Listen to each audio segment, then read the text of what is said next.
નમસ્કાર વિદ્યાર્થી મિત્રો, આજના વિડિયો લેક્ચરમાં દરેક વિદ્યાર્થીઓનું હાર્દિક સ્વાગત છે.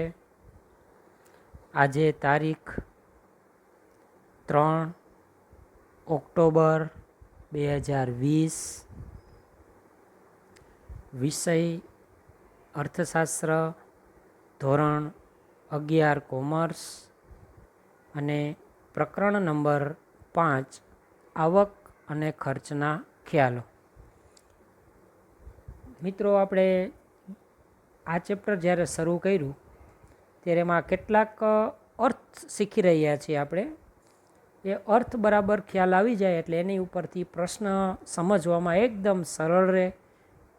ગયા લેક્ચરમાં આપણે સ્થિર ખર્ચ કોને કહેવાય, એટલે કે ઉત્પાદન વધતા વધતું નથી ને ઉત્પાદન ઘટતા ઘટતું નથી ને ઉત્પાદન શૂન્ય થાય તો એ ખર્ચ તો થાય જ, એટલે સ્થિર રાખ્યું છે.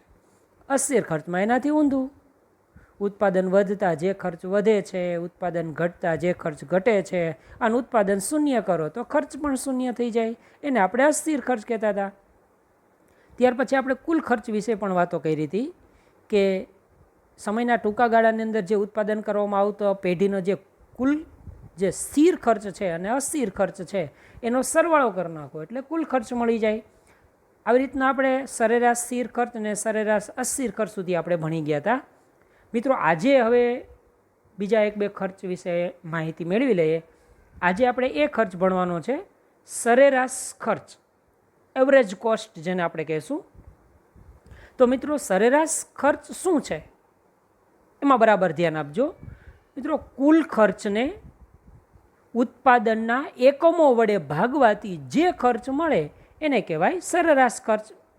એકદમ સરળ ભાષામાં અને સમજાઈ જાય એવી રીતે જ આપેલો છે. જે કુલ ખર્ચ થાય એને શેના વડે ભાગવાનો, તો કે જેટલા ઉત્પાદનના એકમો બને, જેટલા એકમો તૈયાર થાય એના વડે ભાગીએ એટલે આપણે એને કહીશું કુલ ખર્ચ. એક ઉદાહરણ તમને હું આપી દઉં કે આપણે ખર્ચ 50 રૂપિયા થયો છે અને 10 એકમ બનાવ્યા છે. 50 રૂપિયા કુલ ખર્ચ થયો છે અને 10 એકમ બન્યા છે, એટલે કે 10 નંગ વસ્તુ બની છે. બરાબર? તો 50 ભાગ્યા તમે 10 કરો તો કેટલા થયા? 5.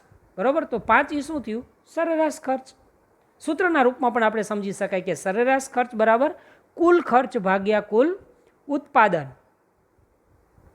ઇંગ્લિશમાં પણ આપેલું છે, જો એ પણ જોઈએ. એએસસી એટલે એવરેજ કોસ્ટ. અંશમાં શું લખ્યું છે? કુલ ખર્ચ એટલે ટીસી ટોટલ કોસ્ટ છેદમાં ટીપી લખ્યું છે, ટોટલ પ્રોડક્ટ. આ રીતે પણ આપણે સરેરાશ ખર્ચને સમજી શકીએ. ત્યાર પછી બીજો ખર્ચ. મિત્રો, આમાં બરાબર ધ્યાન રાખજો, કારણ કે ખર્ચ એવા પ્રકારનો છે, થોડુંક સમજવામાં મુશ્કેલી પડે પણ સરળ છે, યાદ રાખવાનો પ્રયત્ન કરજો. સીમાંત ખર્ચ. સીમાંત ખર્ચ કોને કહેવાય, તો કે ઉત્પાદનમાં એક એકમનો વધારો કે ઘટાડો થવાથી જે કુલ ઉત્પાદન ખર્ચમાં જે ફેરફાર થાય છે તેને કહેવાય સીમાંત ખર્ચ. ખ્યાલ આવી ગયો? માનો કે ઉત્પાદન આપણે 100 એકમનું કરીએ છીએ, હવે એમાંથી એક એકમનો તમે વધારો કરો 101, બરાબર? અથવા તો ઉત્પાદનમાં ઘટાડોય થઈ શકે અને એનાથી જે કુલ ખર્ચમાં ફેર પડે એને કહેવાય સીમાંત ખર્ચ. ઉત્પાદન થોડુંક વધારો, 100 એકમમાંથી તમે 101 કરો તો 101 કરો, 100નું જે ખર્ચ થયું એ અલગ છે, પણ એક વધારાનું તમે ઉત્પાદન કર્યું ને એનો જે ખર્ચ છે ને એને સીમાંત ખર્ચ કહેવાય. અથવા તમે જેટલું ઉત્પાદન કરતા હતા એના કરતાં તમે ઓછું કરો છો તો કેટલું ઓછું કર્યું છે, તો એ ખર્ચને આપણે સીમાંત ખર્ચ તરીકે ઓળખાવીશું. ટૂંકમાં કહેવાનો અર્થ એમ છે કે વધારાનું જે તમે ઉત્પાદન કરો છો, બરાબર, અને એની પાછળ જે ખર્ચ થાય છે એને આપણે સીમાંત ખર્ચ કહીશું. અથવા હજી એક રીતે સમજીએ તો કોઈ ઉત્પાદનમાં એક એકમનો વધારો કે ઘટાડો થવાથી કુલ ઉત્પાદન ખર્ચમાં જે ફેરફાર થાય તેને સીમાંત ખર્ચ કહેવામાં આવે છે. મિત્રો, બે ખર્ચ વિશે આપણે આજે સમજ્યા. હવે આપણે અગાઉના ખર્ચમાં એવું સમજતા હતા કે સમયનો ટૂંકો ગાળો. તો તમને પ્રશ્ન થાય કે સમયનો ટૂંકો ગાળો કોને કહેવાય? તો ભેગા બે ગાળા સમજી લે, સમયનો ટૂંકો ગાળો અને લાંબો ગાળો, બેની ચર્ચા કરી લે. સૌથી પહેલાં હું તમને સમયનો ટૂંકો ગાળો કોને કહેવાય એની માહિતી આપી દઉં કે સમયનો એવો ગાળો કે જે દરમિયાન, ટૂંકો ગાળો એટલે સમયનો એવો ગાળો કે જે દરમિયાન પ્લાન્ટ, યંત્ર સામગ્રી, મકાન વગેરે જેવા સાધનો પેઢીમાં સ્થિર રહે. ટૂંકમાં યંત્રો, પ્લાન્ટ, મકાન આમાં આપણે ફેરફાર જ ન કરી શકીએ. ટૂંકા ગાળામાં આપણે શું કરી લેવાના છીએ? કાંઈ નહીં. એટલે આ બધા સાધનો સ્થિર રહે છે. તો ફેરફાર શેમાં થાય? તો કે કાચો માલ, શ્રમિકો, વીજળી વગેરે જેવા આ બધા ખર્ચને કહેવાય અસ્થિર કહેવાય. આવા સાધનોના પ્રમાણ વધારી ઘટાડી શકાય, બરોબર ને, અને ઉત્પાદનમાં વધારો કે ઘટાડો કરી શકાય. આવા સમયગાળાને આપણે શું કહેશું? ટૂંકો ગાળો કહેશું. ખ્યાલ આવી ગયો મિત્રો? કે જેમાં સ્થિર ખર્ચ છે ને એને તો સ્થિર જ રાખવામાં આવે છે, અસ્થિર ખર્ચમાં જ ખાલી ફેરફાર થાય, એને આપણે ટૂંકો ગાળો કહેશું, બરોબર. તો લાંબો ગાળો કોને કહેવાય? લાંબા ગાળામાં તમને ખ્યાલ આવી ગયો, લાંબા ગાળામાં તો ગમે એવા ફેરફાર આપણે કરી શકાય. સ્થિર ખર્ચમાંય થાય અને અસ્થિર ખર્ચમાં તો થાય જ. પ્લાન્ટ, યંત્ર સામગ્રી, મકાન આ બધામાં ફેરફાર થશે. જો સમયનો લાંબો ગાળો એટલે એવો ગાળો કે જે દરમિયાન પેઢીના બધા જ સાધનો કેવા બની જાય? અસ્થિર બની જાય. અસ્થિર બની જાય એટલે એમાં ફેરફાર થઈ શકે. પ્લાન્ટ હોય, યંત્ર સામગ્રી, કારખાનું, મકાન વગેરે સાધનોમાં આપણે ફેરફાર કરી અને ઉત્પાદનમાં વધઘટ કરી શકીએ છીએ. એટલે સમયનો લાંબો ગાળો કહેવાય. ટૂંકમાં ટૂંકો ગાળો કોને કહેવાય?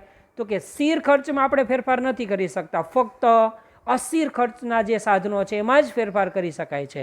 જ્યારે લાંબા ગાળાની અંદર અસ્થિર સાધનોમાંય ફેરફાર થશે અને સ્થિર જે સાધનો છે એ બધામાં ફેરફાર કરીને આપણે ઉત્પાદનમાં પણ વધઘટ કરી શકાય. તો આવા સમયગાળાને આપણે લાંબો સમયગાળો કહેશું. તો આજે આપણે ભણ્યા સરેરાશ ખર્ચ, શ્રીમાંત ખર્ચ, એ બે ખર્ચની વ્યાખ્યા, સૂત્ર, અને સમયનો લાંબો ગાળો અને સમયનો ટૂંકો ગાળો. આના વિશે આપણે અભ્યાસ કર્યો. હવે પછી જો ખર્ચ બાકી રહેતા હશે તો એ ખર્ચ અને થોડાક આવક એની વ્યાખ્યાઓ સમજી અને પછી આપણે પ્રશ્ન ઉપર જવાનું છે. અત્યારે આપણે આટલું રાખીએ. હજી જો કે 2-3 ખર્ચ ભણવાના જ છે. નાણાકીય ખર્ચ છે, વાસ્તવિક ખર્ચ છે, વૈકલ્પિક ખર્ચ છે.